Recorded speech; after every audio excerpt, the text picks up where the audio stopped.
Kenapa tidak ada etnis Cina di Lombok Timur?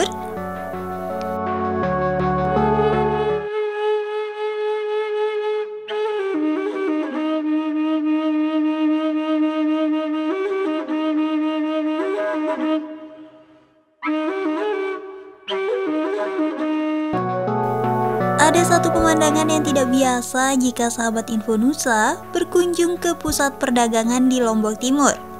Tidak seperti kota lainnya di Indonesia, di Lombok Timur sangat jarang sekali kita menemukan pedagang dari etnis Cina. Keberadaan etnis Cina yang acap kali identik dengan profesi pedagang ini di Lombok Timur memang agak susah ditemukan. Rata-rata, pedagang di Lombok Timur adalah penduduk asli Sasak.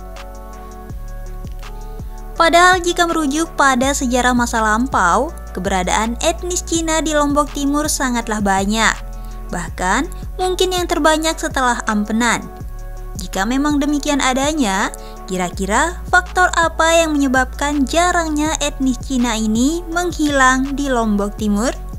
Namun, sebelum membahas hilangnya etnis Cina ini, ada baiknya kita mengulas asal-usul kenapa dahulu di Lombok Timur etnis Cina ini sangatlah banyak. Sejarah etnis Cina di Lombok Timur bermula dari maraknya perdagangan di Labuhan Haji. Mengutip buku Perdagangan dan Politik di Nusa Tenggara 1815 sampai 1915 karya I. Parmimarha. Pada masa itu kira-kira sekitar tahun 1830-an, Labuhan Haji berkembang menjadi pelabuhan utama di Lombok bagian timur. Bersama dengan Pelabuhan Pijut, Labuhan Tereng, Tanjung Karang, dan Ampenan. Labuhan Haji menjadi pelabuhan yang banyak dikunjungi oleh kapal asing. Bahkan, seorang pedagang Inggris bernama J.P. King membuka usahanya di Labuhan Haji. Baru kemudian, saat Kerajaan Mataram Lombok menjadi penguasa penuh di tanah Lombok tahun 1840, Labuhan Haji mulai ditata. Seorang subandar sebagai petugas pelabuhan diangkat raja di Labuhan Haji. Magnet Labuhan Haji sebagai pusat perdagangan inilah yang menarik banyak pedagang untuk berbisnis di Labuhan Haji, termasuk diantaranya pedagang Arab dan Cina. Untuk etnis Cina, mereka banyak menjadi bandar beras, komoditas utama Lombok saat itu. Selain beras, hasil bumi seperti kelapa, kemiri, dan kapas juga banyak diperdagangkan oleh pedagang Cina ini. Mereka biasanya membeli hasil bumi dari warga pribumi, kemudian ditampung dan selanjutnya dikirim ke Ampenan atau langsung dikirim ke luar negeri. Karena majunya perdagangan di Labuhan Haji ini, komunitas etnis Cina mulai terbentuk, bahkan telah membuat jaringan perdagangan lokal. Jaringan mereka tersebar mulai dari Labuhan Lombok, Pringgabaya, Poh Gading, Korliko, Tanjung, dan Labuhan Haji. Etnis Cina ini kemudian secara turun-temurun berdiam dan bermukim di beberapa desa di Lombok Timur.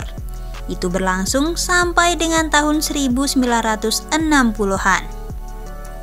Bahkan di Poh Gading, sebuah desa di ujung timur Pulau Lombok, keberadaan etnis Cina ini sangatlah banyak. Hingga kemudian peristiwa politik tahun 1965 memaksa mereka untuk angkat kaki dari Lombok Timur. Peristiwa pengusiran etnis Cina di Lombok Timur itu dikenal dengan penggayangan Cina. Peristiwa J30 SPKI yang terjadi di Jakarta pada bulan September tahun 1965 itu rupanya telah merembet ke daerah-daerah. Etnis Cina saat itu banyak dituduh sebagai antek-antek PKI, tidak terkecuali di Lombok Timur. Saat itu menurut cerita orang-orang tua yang menyaksikan peristiwa pengganyangan Cina, sungguh sangat menyedihkan. Di pagi buta, sekelompok orang yang menaiki truk terbuka berteriak, "Ganyang Cina!" Orang-orang Cina mulai panik dan ketakutan. Mereka berlari dan berusaha menyelamatkan diri, rumah, harta benda, dan semuanya mereka tinggalkan. Ada yang lari ke Sumbawa, Bandung, Mataram, dan daerah lainnya. Etnis Cina yang di Poh Gading misalnya, mereka rata-rata mengungsi ke Bandung. Kelak, mereka yang berhasil selamat ini banyak mendirikan pabrik tekstil dan banyak juga yang berhasil menjadi pengusaha sukses. Sedangkan etnis Cina yang di Labuhan Haji banyak yang tidak selamat. Mereka banyak yang meregang nyawa di amuk massa. Yang berhasil selamat banyak melarikan diri ke Mataram. Mereka yang selamat di Mataram kemudian menetap di Karang Bungkulan Cakranegara. Tercatat, ada sekitar 15 kepala keluarga etnis Cina yang mendiami lahan milik Perkumpulan Sosial Bakti Mulia atau PSBM, tempat mereka ditampung. Kini, jejak etnis Cina di Lombok Timur hanya menyisakan cerita dan bangunan saja. Rumah-rumah yang mereka tinggalkan saat menyelamatkan diri masih dapat kita jumpai di berbagai desa di Lombok Timur.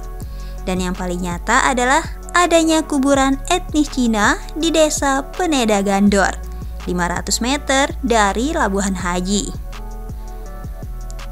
Demikian kisah etnis Cina di Lombok Timur. Semoga kita bisa mengambil hikmah dan pelajaran dari ini semua, bahwa peristiwa politik akan selalu memakan korban. Maka daripada itu, kita mesti pandai-pandai menyikapinya.